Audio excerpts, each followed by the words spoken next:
until 6 o'clock. All right. Good evening, everyone. Thank you for being here tonight. This public hearing is held pursuant to Section 705C of the Wicomico County Charter and is intended to provide citizens with information on the upcoming fiscal year 2022 budget.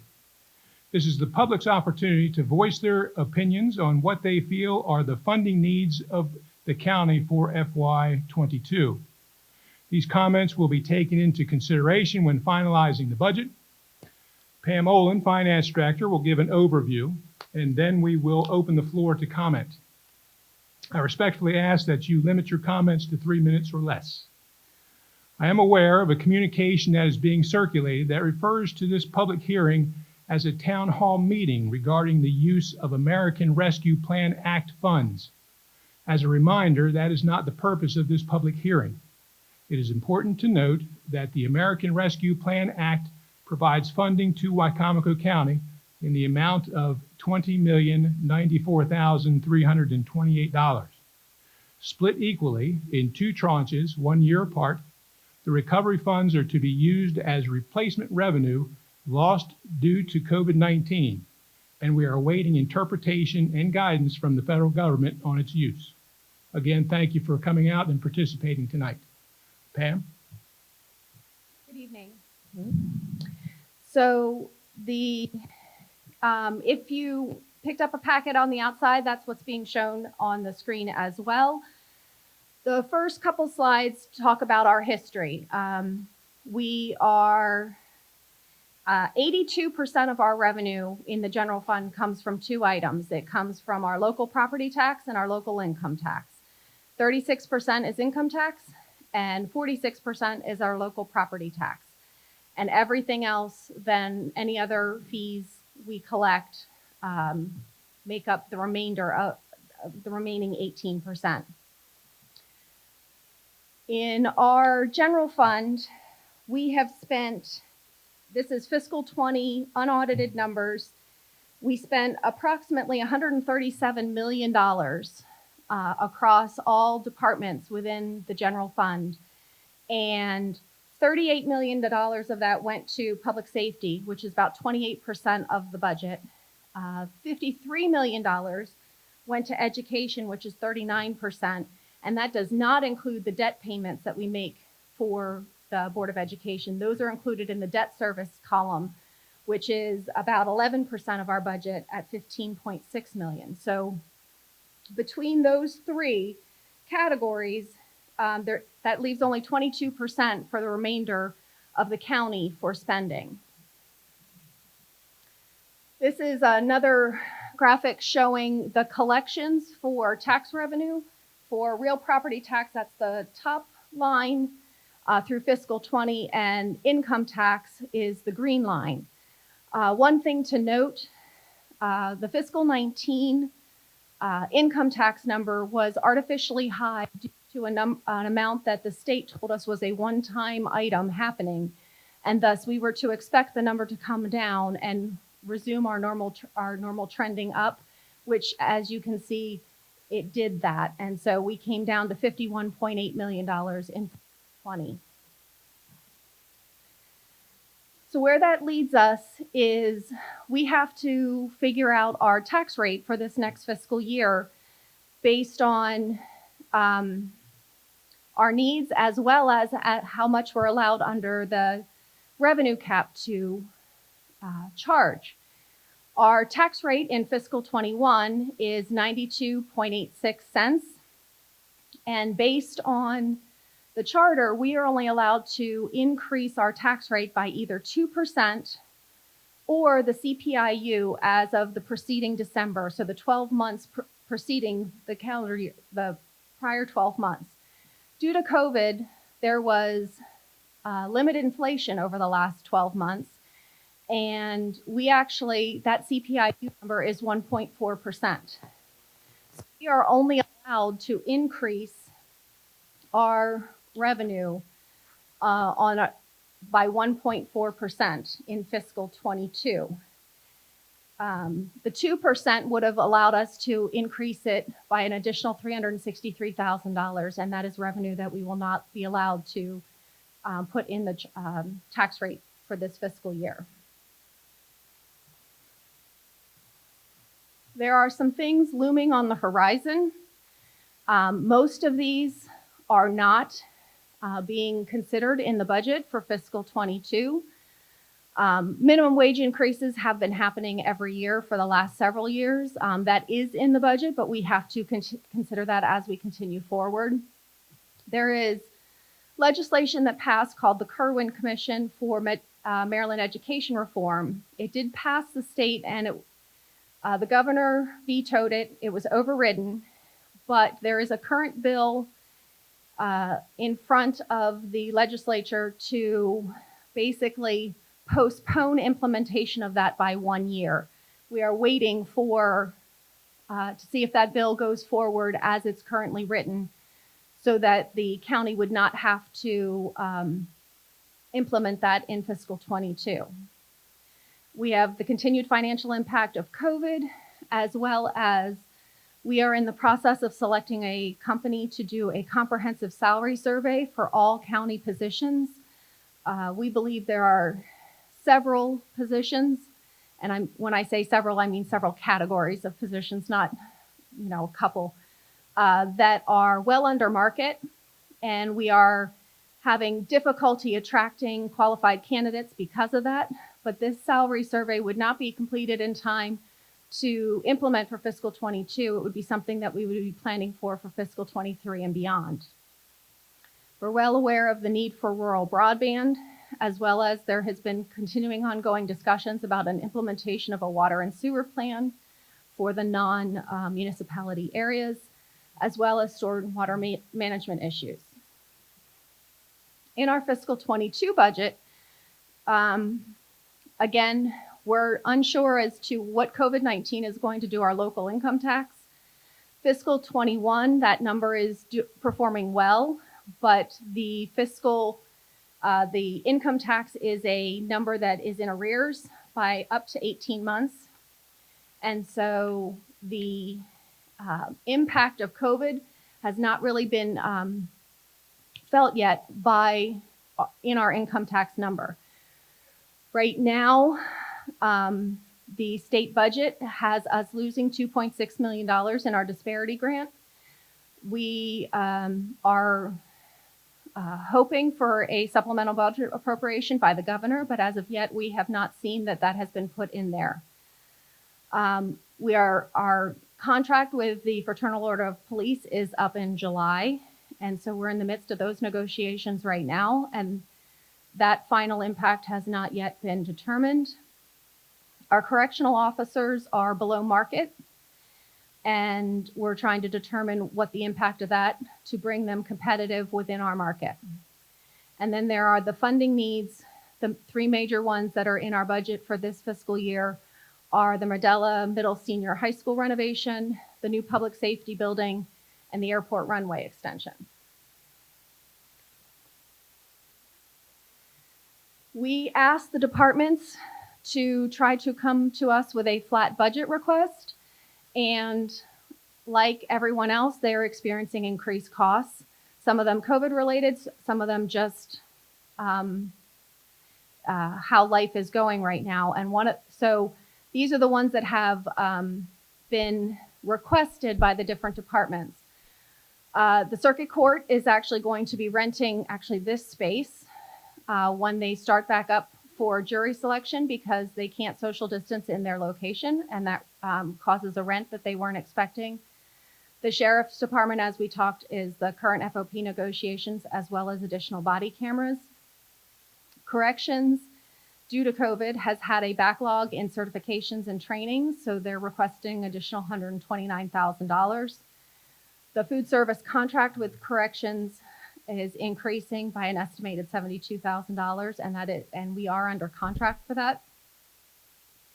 Inmate medical expenses are going up, as well as inmate home detention.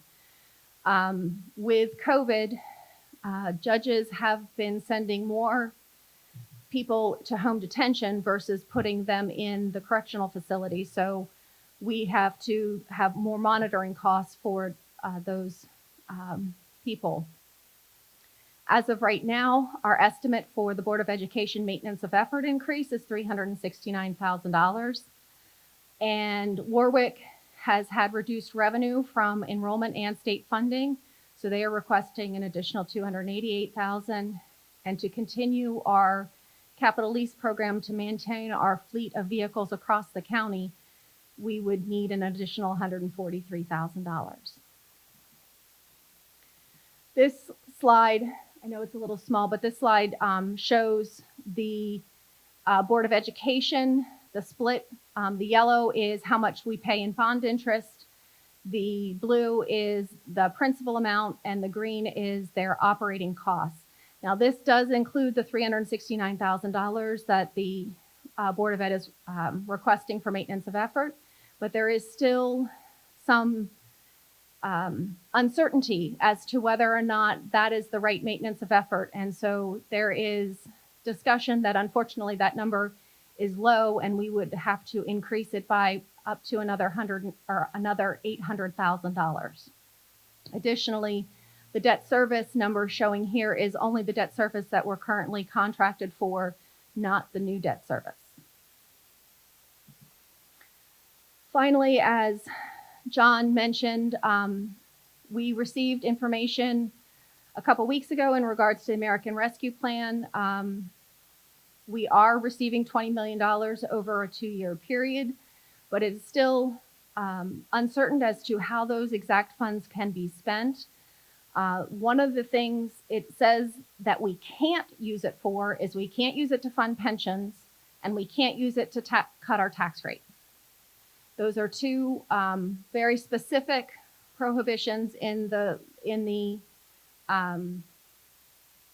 law legislation, and thus we have been told that we can use it to replace lost revenue due to COVID, but we're still looking for further guidance as to what their definition of lost revenue is. Additionally, the airport will receive another $1.4 million in funding. So at this point, we're opening it up to public comment. Any questions? And as John stated, if you could please come to the microphone, say your name, and keep your comments to 3 minutes or less. Thank you.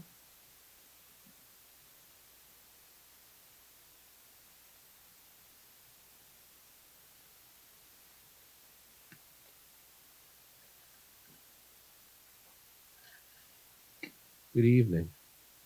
My name is Darren Lombardo. I'm a resident of Wicomico County, and I wanted to thank you for taking the time to do this evening, Mr. Pasota. I wanted to mention a couple of things while I had the opportunity. Quite a few parents have reached out to you in the past few months regarding financial issues, and none of them, from what I've heard, including myself, has received a response. And so I appreciate you, and I know that you're filling a place right now until we have an elected executive. And I appreciate that, and I know that you have a tremendous amount on you right now. But if you could just take the time maybe to consider just replying, even if it's short and sweet. You know, people just need to know that they have someone looking after them. So I just wanted to say that. And also, as we move forward with funding, I know there's a lot of uncertainties as it relates to some of the relief funds, and we're still trying to work out the nuances of all that. But I wanted to just state something in those relief funds, that as we look at things as a county, it's very important to consider the citizens and all that we do. And I know a lot of people are like, you know, we look at all of that. I think more emphasis goes into preserving the establishment rather than considering the true needs of the people. So I would ask that you look at things, and I know there's conditions. I've read through them myself. There's conditions upon accepting the relief funds. And some of those relief funds and accepting them it may help us in certain areas because as a county, the school system, all that stuff, you look at, wow, we could sure use that here or there to improve this school, do that. But looking at all that, it's very important to consider what's happening. And when we accept funds, we need to make sure that we're not being handcuffed as a society, as a county, in receiving those funds. And as you read through this, I think you'll understand what handcuffing means. We always want it to be used in a productive and meaningful manner. So just wanted to say that tonight, and thank you for your time. Thank you.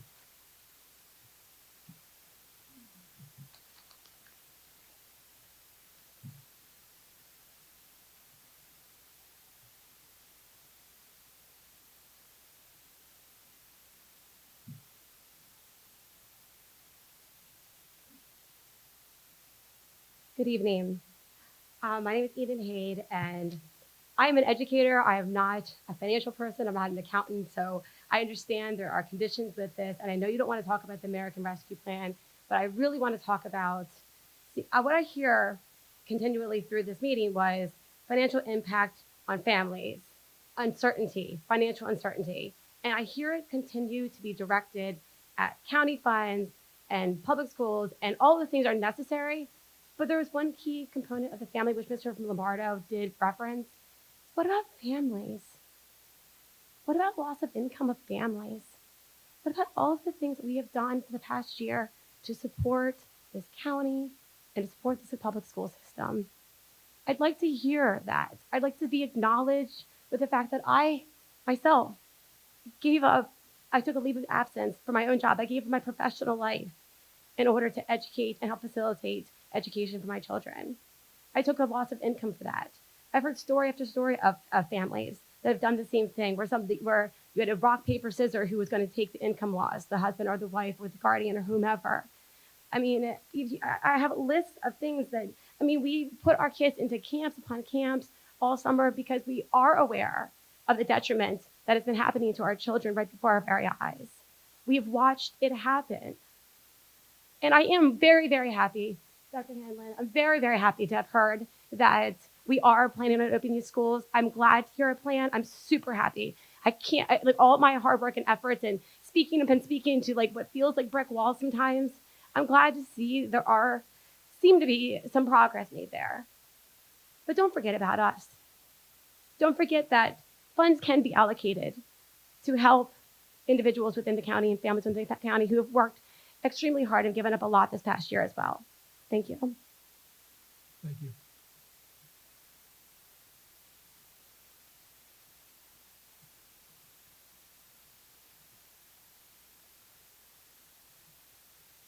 Good evening. My name's John Palmer. I know there are some members of the county council and administration who are celebrating because of the enabling legislation that's coming down from Annapolis. And I think it's a shame that what's going to be happening to the taxpayers and our services in the county because of it. So just to relieve some people's anxieties, I do want you to know that following July 1st, I'm sure you will be seeing some challenges in the forms of a petition in order to assist the citizens in moving this enabling legislation along. So thank you for your time. Thank you, Bob.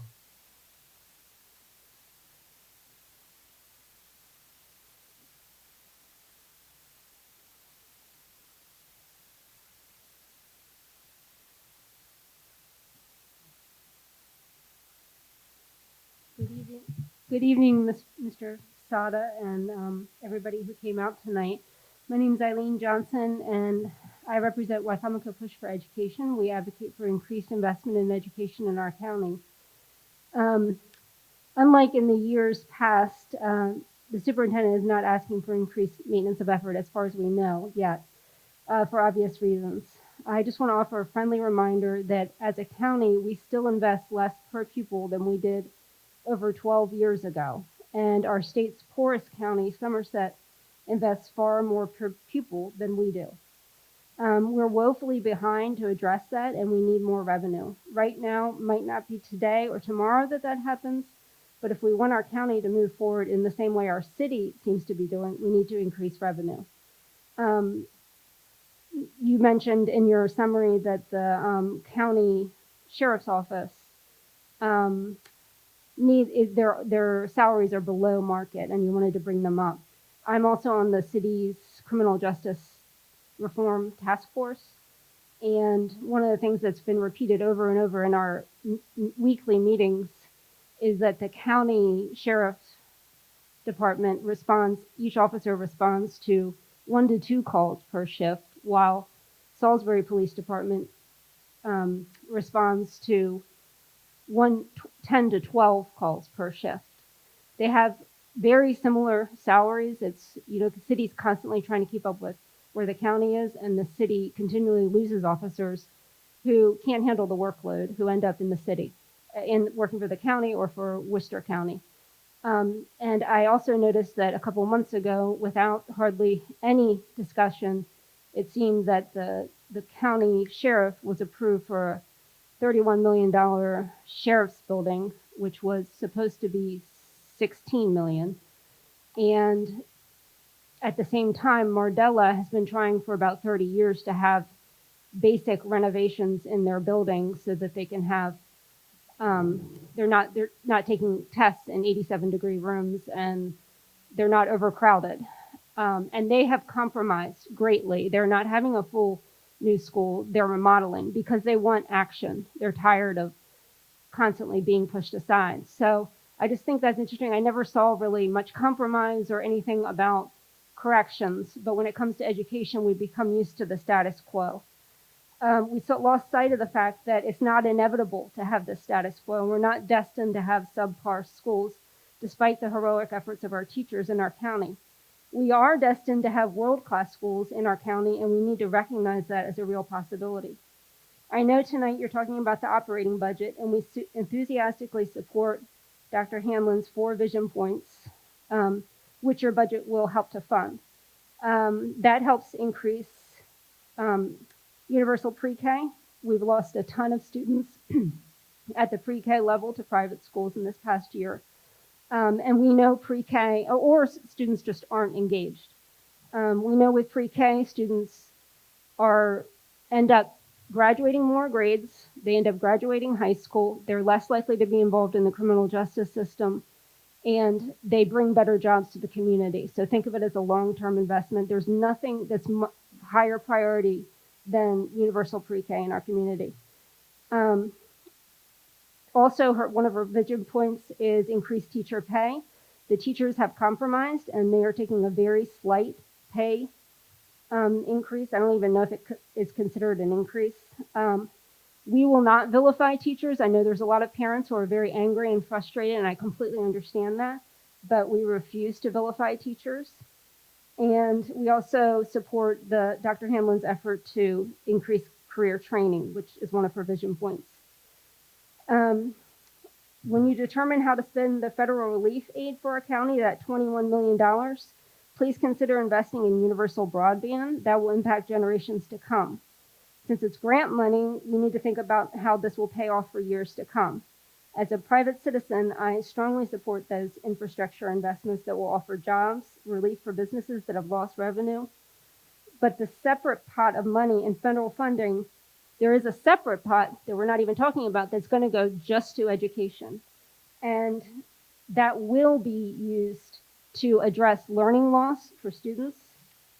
We've talked with the superintendent, and we have strongly advocated for intensive summer educational and also social programs. I even discussed with the superintendent, I said, could we even support students repeating a year? And she explained to me that that's something that we have to actually focus more on accelerated learning, because repeating a year, there's a lot of evidence that you end up dropping out. We strongly support increased teacher pay during summer learning, and we also strongly support updated HVAC and windows. And widespread COVID testing so we can stay open all summer in person and in fall in person. So thank you so much for your time. And I just want us to think differently about education, that we don't have to accept the status quo, and that we could actually, this is the most important investment that we could possibly make. And I hope it's as much of a priority as something like policing. Thank you. Thank you.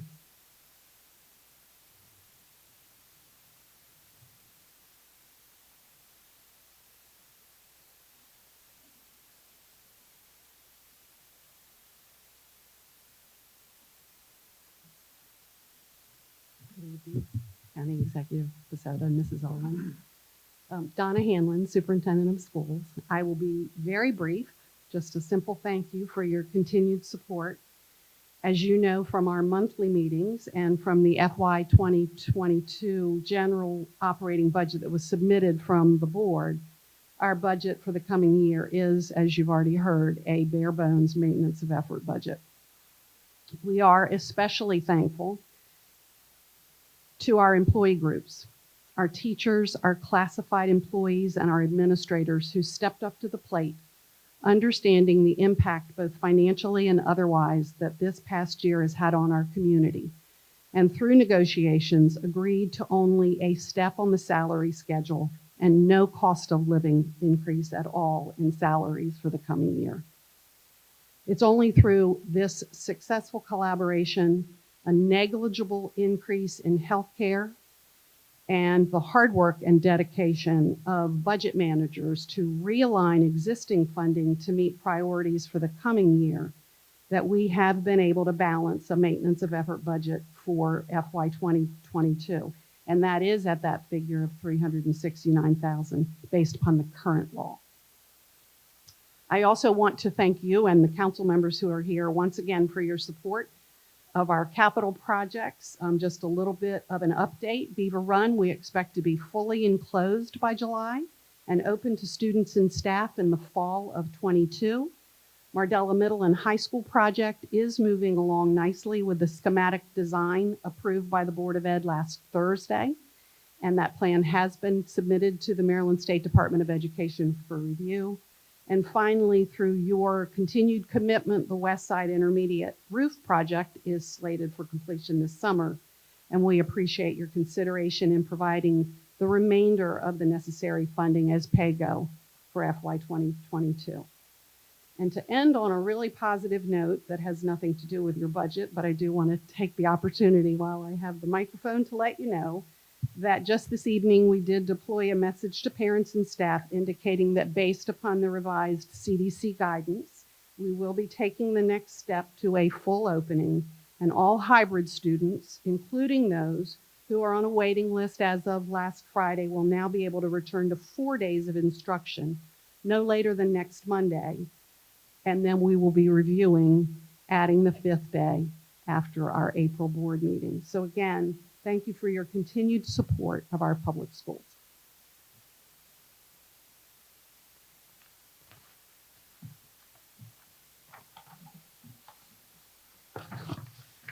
Anyone else? This concludes, and thank you very much for again coming out and participating. Thank you. Have a good night.